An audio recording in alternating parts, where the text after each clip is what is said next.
ini aku akan menunjukkan transaksi laporan neraca dari sebuah perusahaan salon kecantikan. Ikuti terus videonya ya. Berikut neraca saldo per 30 April 2023 dari perusahaan salon kecantikan.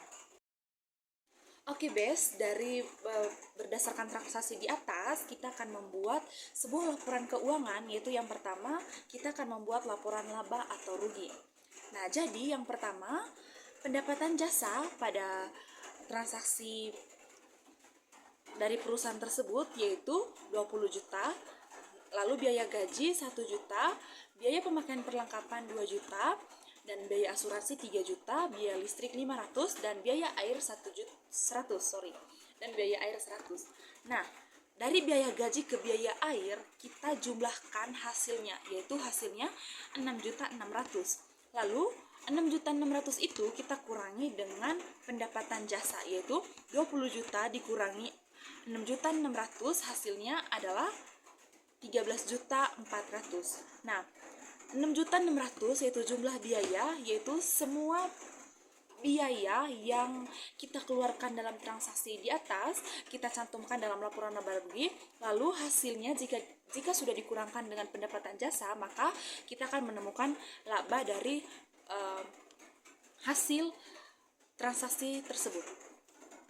Nah, lalu yang kedua, kita membuat laporan perubahan modal, yaitu modal awal. Nah, di modal awal pada transaksi yang pertama yaitu sebesar 182.600.000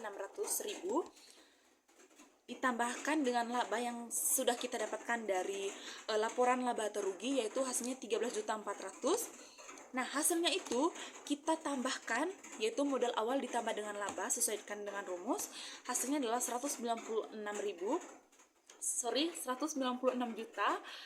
Nah, 160 juta itu kita kurangkan dengan priv atau prive, yaitu seperti kebutuhan pribadi kita yang menggunakan uang atau mengeluarkan uang dari perusahaan, yaitu sebesar 2 juta.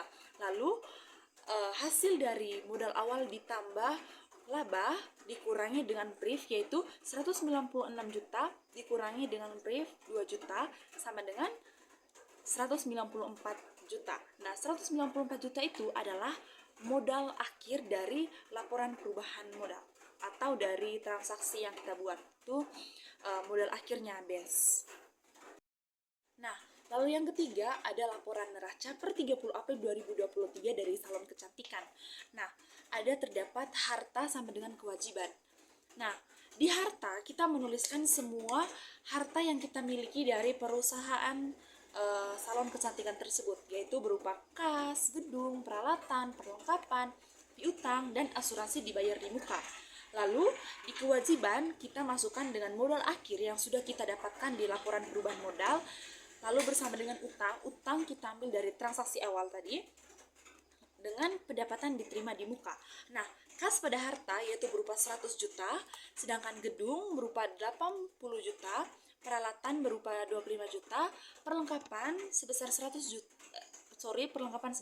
juta, piutang sebesar 12 juta, dan asuransi dibayar di muka sebesar 1 juta. Lalu sedangkan di kewajiban modal akhir yang kita dapatkan tadi di laporan perubahan modal itu 194 juta, utang yaitu 30 juta, dan pendapatan diterima di muka sebesar 4 juta. Nah, harta dari kas sampai asuransi dibayar di muka itu kita jumlahkan total semuanya yaitu 228 juta.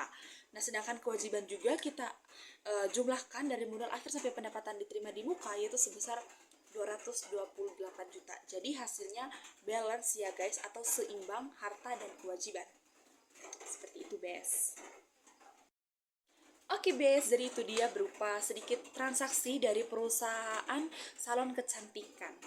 Jadi semoga bisa dipahami ya. Dadah!